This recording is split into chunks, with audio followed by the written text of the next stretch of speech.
What's up everybody and welcome back to my studio tour. In this video I'm going to give you a look at the new arrangement of my studio that used to be sad, tiny, and clustered.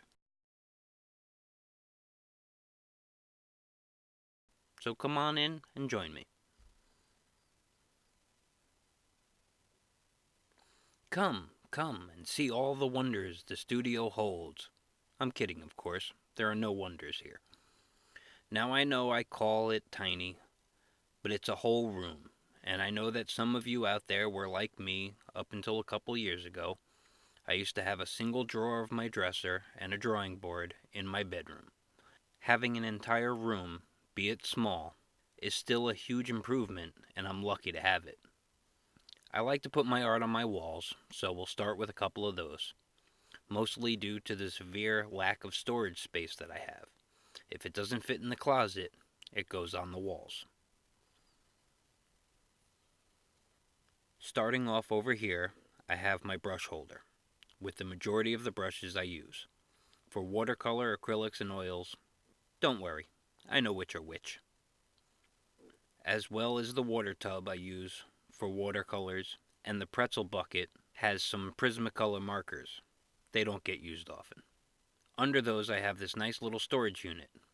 I love these things, but I'd rather something made of wood. Someday. This holds my miscellaneous wires, parts, and tools, as well as some clay, some plaster, some other canned and boxed stuff, and a junk drawer for, junk.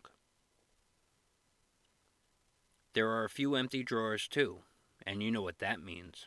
Room for more supplies. The drawing board mentioned previously slides snugly in between the organizer and the table. Under the table, the black and white organizers hold any surface stock I have that fits. Paper for drawing, painting, pads, sketchbooks, and rarely used art supplies, some pastels and such. There's also a drawer here for junk, a drawer for wires, and a drawer for notebooks, because I tend to write down my ideas in just regular spiral-bound notebooks. I also have the PC tower hiding in the back, and a case of electronic tools and other random junk under there too. That's for more electronic things that I work on sometimes. On the top, I have my CD case and some current colored pencil magazines. It's a great resource. If you're not subscribed, you should subscribe. Not sponsored. My lighting isn't great, but I'm working on it. I have this light that I salvaged from the brother of the standing lamp near the closet, a bendy desk lamp, and a makeshift drop lamp. Two of them have wax paper over them to soften the shadows. Above this, I have some easy access tools, rulers and tape, some more art, and on the corner shelves, I have any spray cans of paint, varnish, or fixatives that I may need to use at any time. I also have my streaming cam there, but I'm still trying to find a good position for it that works for me.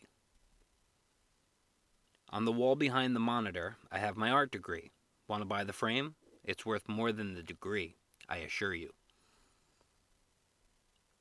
Next is the PC, really only used as a monitor.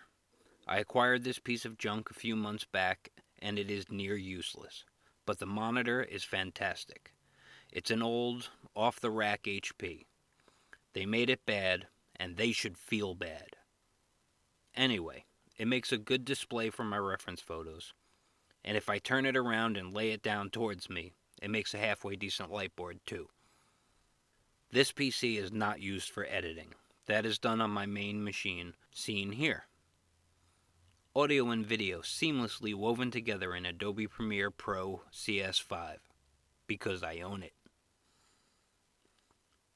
Next we have the drawing table. This is where I do most of my dry media and filming. It has a flat surface and tilts up. What else do you need? The lamp has a flexible neck so I can somewhat position it to where I need it. I took some things off my new clamp bar because, wouldn't you know it, the second I built it, my mic and second camera clamps broke. I have some more art above this, and coming back down, the drawing table has 3 drawers that were designed by someone that thinks gravity is make-believe. With every slight vibration, these drawers slide out, erase a whole bunch, and things end up on the floor. They hold a good portion of my black and white supplies, charcoals, pastels, inking supplies, and graphite. They're not the best little drawers, but they do what they're supposed to do, which is hold stuff. Moving up into the corner, Rocket, Groot, and Deadpool protect the oil paint thinner with their lives. That can hasn't been opened in nearly a year, so I'm sure it's pretty gross in there. Yuck. Below that is my shaky A-frame easel. Oh, my kingdom for an H-frame. On the easel is my current project in the blocking stage of a cement stepping stone for my dad. Still some work to do before it's done there.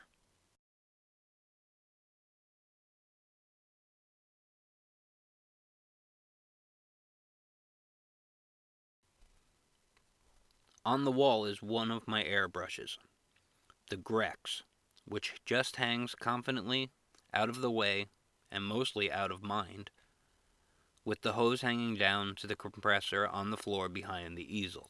It's the only place out of the way I could find to put it.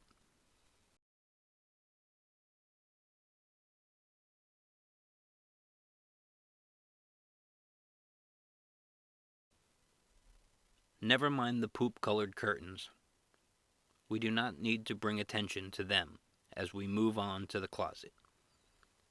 Small and cramped, I could only dream it were a TARDIS.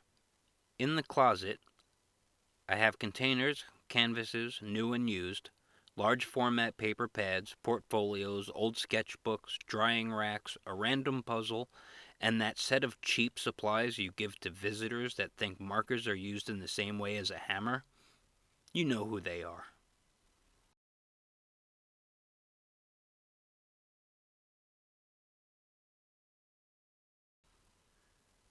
Moving on again, I have my bookcase.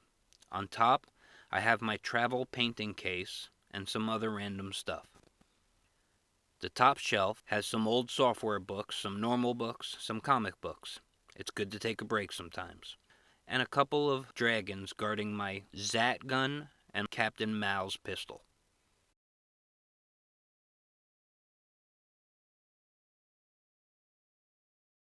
The bottom shelf is a lot of how-to books and the camera Hall of Shame.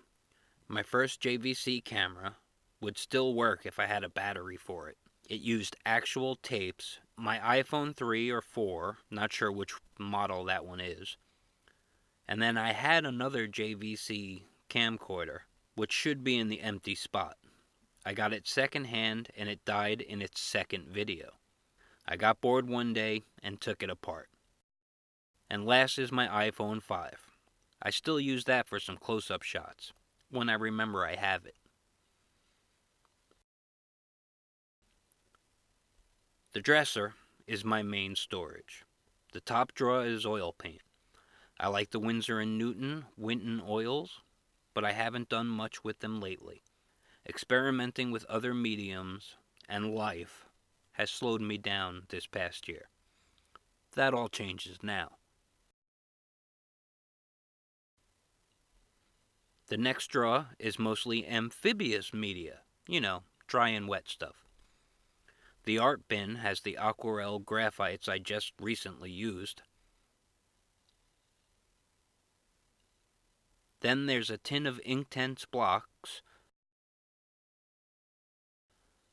a tin of graphitints under those,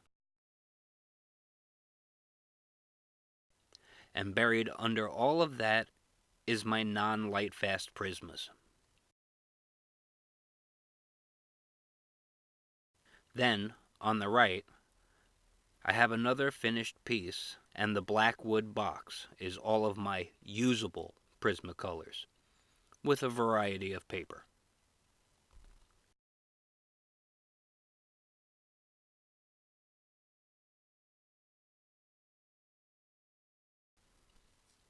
One more level down, we have a small box that holds pens and nibs for inking, drawing, and calligraphy.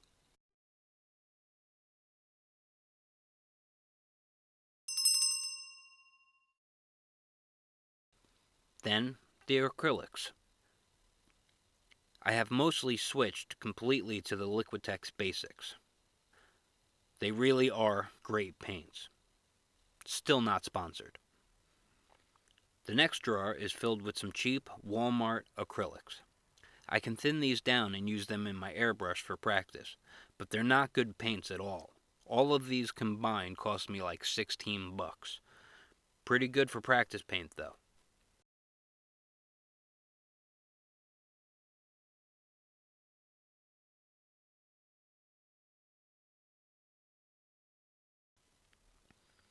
The final drawer is the webcam graveyard.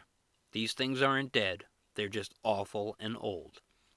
The new one is far better. I also have my tubes of watercolor in a convenient little case, and some more paper being stored.